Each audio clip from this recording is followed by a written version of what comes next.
As a citizen of the European Union and as someone who was included in the Europe-India 40 leaders list, today on July 5, 2023, I am releasing the 2023 International List of Shame. The first one, the Joshua Project.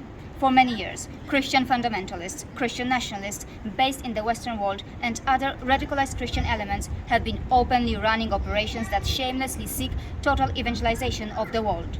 The Joshua Project is a living example of how these Christians are killing our global diversity and native cultures, and millions in the West, including many Western governments, are just silently watching this.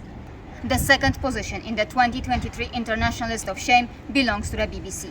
A dedicated propaganda unit, IRD, was created to spread fake news and lies globally, and the BBC collaborated with it. Yes, the same IRD whose propaganda encouraged violence, racial tensions, and even the deaths of innocent civilians and others. Of course, what the BBC and the British Foreign Office and the IRD did is not how a democracy should behave. That's more like a behavior of an autocracy. The third position belongs to an Indian-born YouTuber, Dhruv Rathee. Dhruv Rathee has been spreading fake content on a massive scale and is potentially brainwashing millions through his politically motivated propaganda or lies. As of today, his video on the World Happiness Report 2021 remains fully playable on YouTube. Yes, the same video that contains fake content. Until today, the YouTuber has not taken the recommended action against the fake content that he has published so far. Thank you. Hi, my name is Karolina Goswami, and today, very sincerely, I want to say this. I am very keen to explore the methods and mechanisms through which we can make social media and our world safer. And right here in Brussels, where the so-called heart of democracy is, I want to meet like-minded people who, like me, are passionate about keeping social media safe and free from fake content. I also want to meet like-minded people who are ready to raise their voices against the radicalized expansionism-seeking forces that are killing our global diversity. But the journey won't be easy because criminals or individuals with criminal tendencies are often very powerful and very resourceful. The system supports them. In a way, it can even be said that the system is built for them.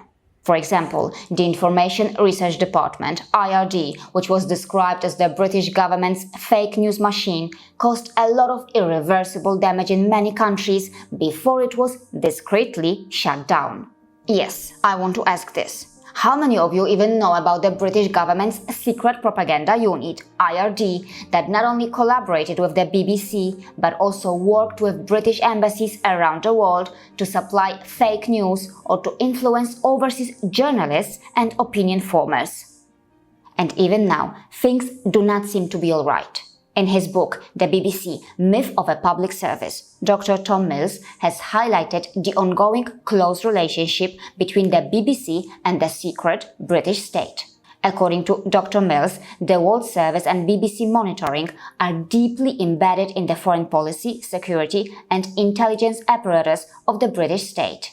So yes, if the BBC really stands against fake news, then it should disclose every single piece of fake news or propaganda that it ever received from the IRD and decided to publish. Not only that, the BBC should also issue an apology for each one of them. And of course, in an ideal world, the BBC should be properly penalized or punished in various countries for its wrongdoing, serving as a lesson to others. But will it ever happen? It is unlikely, because the BBC is powerful enough to cover its lies or crimes, and the twisted system supports the BBC. As I mentioned earlier, the system is primarily built to support the criminals, not the truth. And in that system, even something like the Joshua Project has been thriving for years. The objective is clear: total evangelization of the world. They even have a progress scale over here. On their website, they have declared, "We want to see the Lord's name lifted up among all peoples of the earth, for he is worthy of worship from every tribe, tongue and nation." And read these words: "This gospel of the kingdom shall be preached in the whole world." So why is this being allowed to happen? Who can repair this broken system? Even Dhruv Rathee's fake content is still fully playable on YouTube, and no proper action has been taken.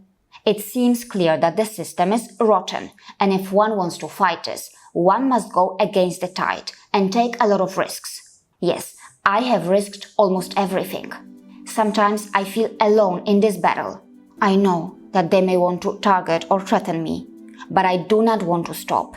No matter how big the threat is, no matter how big the source of fake content is, one must have the courage to stand against it. We are spending our own money, our own savings to fight against this, and our resources are not enough. Are you willing to support us?